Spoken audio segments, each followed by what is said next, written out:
Okay, this week's story, we're going to be working on something called story structure. Story structure happens when you are listening to a nonfiction story that has character setting, so the author's purpose is to entertain. And it kind of helps us understand the story just a little bit better. When we're thinking about story structure, we're thinking about who the characters are in the story, what the setting is, where the story's taking place, and something we call plot. Plot is the problem. Usually there's a problem in the story and solving the problem. So at the end, the story is solved. So we need to think in the beginning. What happens in the beginning of the story? And normally that's when the characters face the problem. So in our story, as we're reading and as we're listening, I want you to be thinking, who are the characters? Where's the setting? Where's the story taking place? What happens? What's the beginning of the story? What's going on? Is there a problem that you're seeing? And as the middle of the story comes up, how is that problem beginning to get solved? And what happens at the very end of the story? Sometimes the story may have one or two problems in it, maybe from different characters. Another thing that you want to look at as you're reading the story is the characters. You want to take a look and see, has that character changed any from the beginning of the story all the way to the end of the story?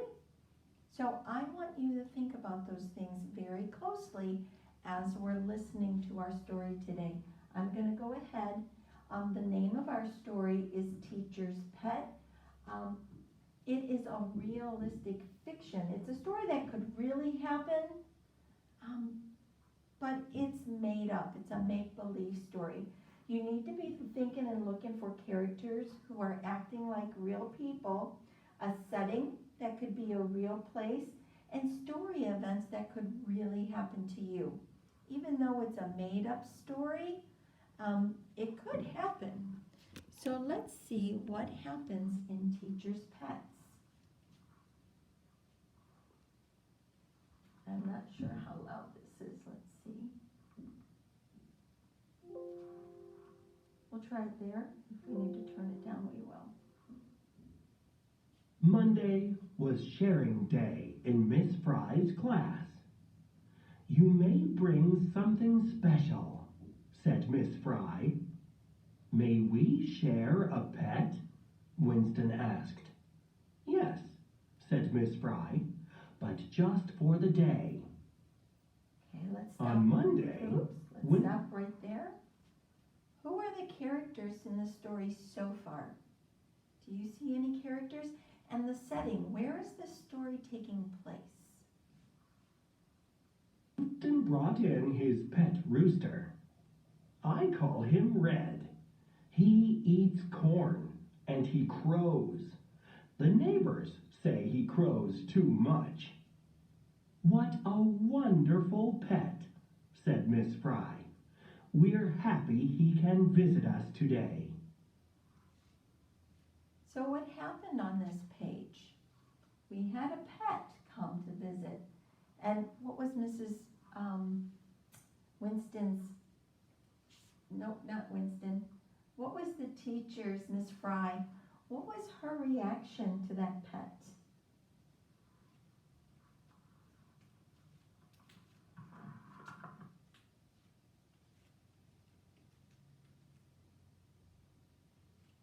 But that afternoon, after all the children had left, there was Red, still sitting on his roost near Miss Fry's desk. She sprinkled corn in Red's dish, then locked the door and went home to her quiet little house.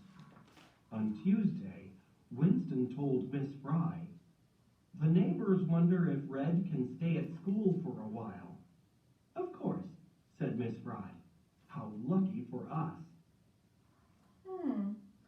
What happened in that story?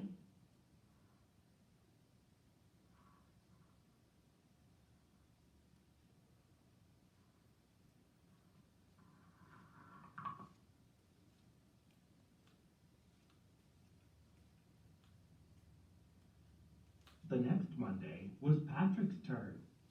My tarantula's name is Vincent. He likes to eat bugs and hide inside my mother's slippers. What a wonderful pet, said Miss Fry.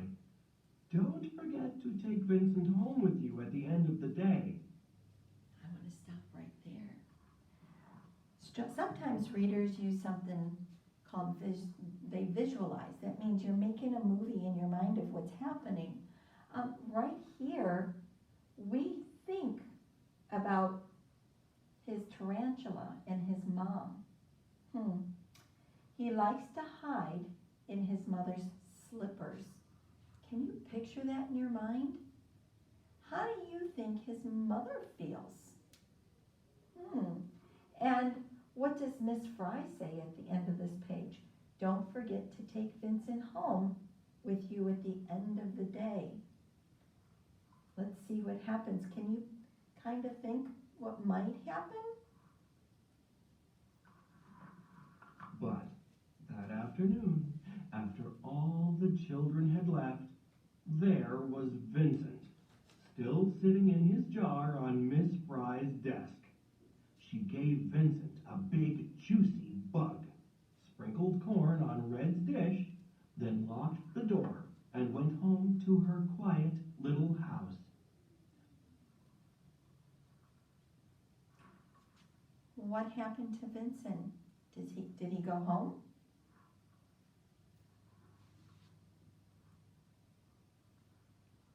On Tuesday, Patrick told Miss Fry, "My mother says Vincent likes her slippers too much. We're wondering if he can stay at school for a few days." Do you see a pattern happening so far in this story? Can you guess what might keep happening? "Of course," said Miss Fry. "How lucky for us." The next week, Roger brought in his cricket. "His name is Mo," said Roger. "He eats leaves from the garden and sings chirrup, chirrup all night long." "What a wonderful pet," said Miss Fry.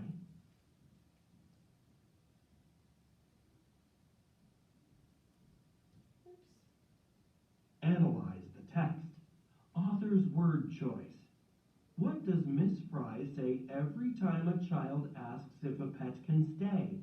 What does this tell you about Miss Fry? So what does she say every time they ask? Does she tell them no?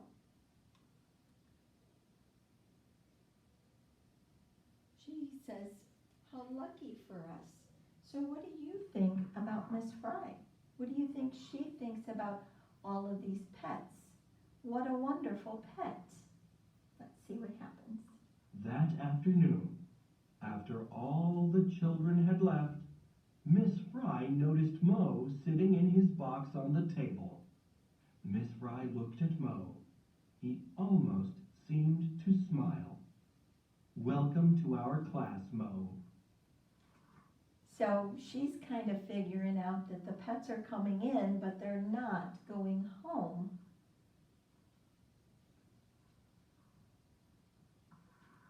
Right before her eyes, he did a huge somersault, up in the air. "Bravo," said Miss Fry. She gave fresh green leaves to Mo and a big juicy bug to Vincent, sprinkled corn in Red's dish, then locked the door and went home to her quiet little house. The next day, Roger said to Miss Fry, "My mother says Mo chirps too much. He's welcome to visit as long as he likes," said Miss Fry. And so it went. Alia shared her pet goat named Gladys. It said "Bah!" and ate her sister's homework. Amanda shared her pet dachshund. It liked to chew bones and the pillows on her Aunt Judy's new sofa. Jerry brought in his pet boa constrictor. It never made a sound. No one knew exactly what it liked to eat, but Jerry said his father's expensive tropical fish had suddenly disappeared one day. Why do you think, Why do you think their parents, why do you think the mother would have been happy for the goat to stay at school? Or the dog? Or the boa? Why do you think their parents would be happy to have those animals out of their house and at school?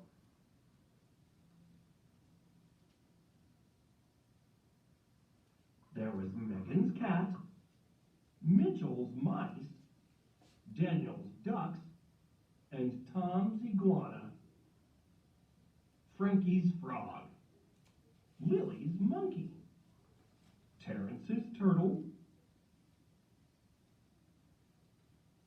So this page, what are we learning about this page?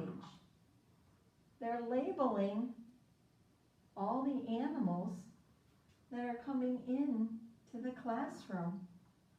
And they don't really say that the animals are not leaving, but you kind of get the idea from the pattern of the story on what's happening. Now, we could say, because we know in a nonfiction story, we say that characters can be animals or people. And there's a lot of animals in here, so would we say that they're characters? We would, but are they main characters of a story? So when you're thinking about the characters of the story today, I want you to think who the main characters are. Who are the most important people that are in the story, where the story would change if those characters were gone? If this character, Megan's cat, if the cat was gone, would the whole story change? Probably not. So you've got to think, when you're thinking of characters, who the main character is, and would the story change if that character was gone? That's a good way to find the main characters. And something square and fuzzy that Avery brought in. It looks like a kitchen sponge, said Bruce. A really old kitchen sponge. It's my pet, said Avery, and that was that. Before long, Miss Fry's classroom was bursting with the happy noises of all the children's pets. We have quack, quack, quack. Meow, cock-a-doodle-doo, bat, squeak, squeak, ribbit, ribbit, chirrup, chirrup, woof, woof. Now, whoop. Now what we know, we've talked about how strong readers can visualize in their mind what's going on when they can't really see. We have that word bursting, and that was our vocab word when something's overfilled. What's that tell you about the room inside? If it's bursting, but it's bursting with happy noises. Can you visualize with your mind? Close your eyes and try to visualize what the Miss Fry's classroom looks like on the inside, just by seeing what these characters look like on the outside.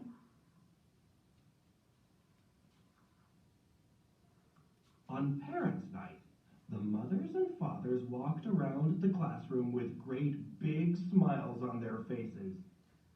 Why do you think the parents are so happy and smiling?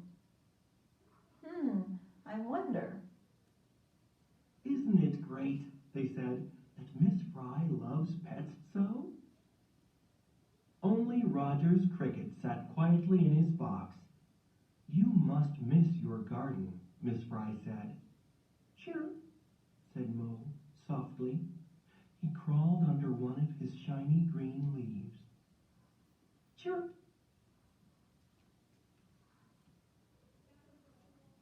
On the last day of school, Miss Fry's class had a party with balloons, hats, and ice cream cups. Goodbye, children, Miss Fry sang out. Have a nice summer, and don't forget to take home your pets. One by one, the children disappeared, and with them went their pets.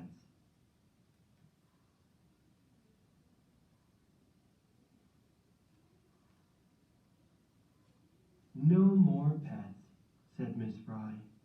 She looked around the quiet, empty room. Then Miss Fry noticed a box sitting on her desk. She peeked inside. A little face looked up at her. It almost seemed to smile. A note inside read, "Dear Miss Fry, please take care of Mo. He likes you best. Roger." "How lucky for me," said Miss Fry. Mo did a huge somersault, up in the air.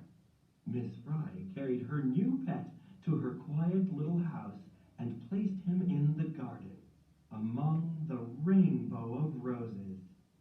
Oh, can you picture that garden, what it might look like?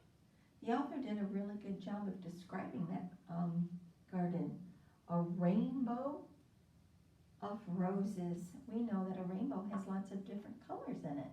So that tells me that that garden must be very colorful.